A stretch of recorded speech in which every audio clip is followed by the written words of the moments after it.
ನಮಸ್ಕಾರ, ನೀವು ನೋಡ್ತಾ ಇದ್ದೀರಾ ನ್ಯೂಸ್ ಫಸ್ಟ್. ನಾನು ವಿದ್ಯಶ್ರೀ. ಈ ಕ್ಷಣದ ಪ್ರಮುಖ ಸುದ್ದಿಗಳನ್ನು ನೋಡ್ತಾ ಹೋಗೋಣ. ಅದಕ್ಕೂ ಮೊದಲು ಹೆಡ್ಲೈನ್ಸ್.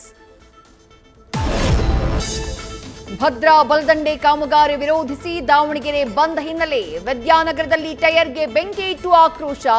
ಕೈಯಲ್ಲಿ ಕಲ್ಲು ಹಿಡಿದು ಬಿಜೆಪಿ ನಾಯಕ ಲೋಕಿಕೆರೆ ನಾಗರಾಜ್ ಬೆದರಿಕೆ.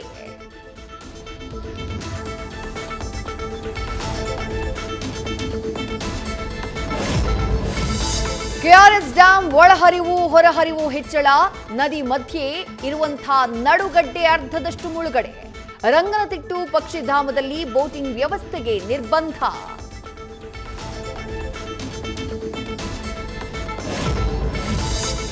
ಬಿಜೆಪಿಯಲ್ಲಿನ ರೆಬಲ್ಸ್ ಒಗ್ಗೂಡಿಸೋಕೆ ಪ್ರಹ್ಲಾದ್ ಜೋಶಿ ಪ್ಲಾನ್.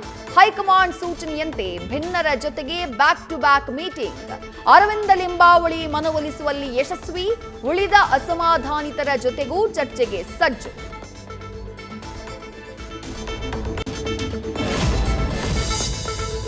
ನಾ ಬೋರ್ಡು ಇರದ ಬಸ್ಸನು ಅನ್ನೋ ಪಂಕಜ ಹಾಡಿನಿಂದ ಕನ್ನಡಿಗರ ಮನಸ್ಸು ಕದ್ದಿದ್ದ ನಟಿ ಇನ್ನಿಲ್ಲ.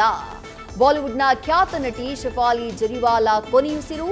ಕಾರ್ಡಿಯಾಕ್ ಅರೆಸ್ಟ್ನಿಂದ ನಿಧನ. ಮುಂಬೈನ ಕೂಪರ್ ಆಸ್ಪತ್ರೆಯಲ್ಲಿ ಮರಣೋತ್ತರ ಪರೀಕ್ಷೆ.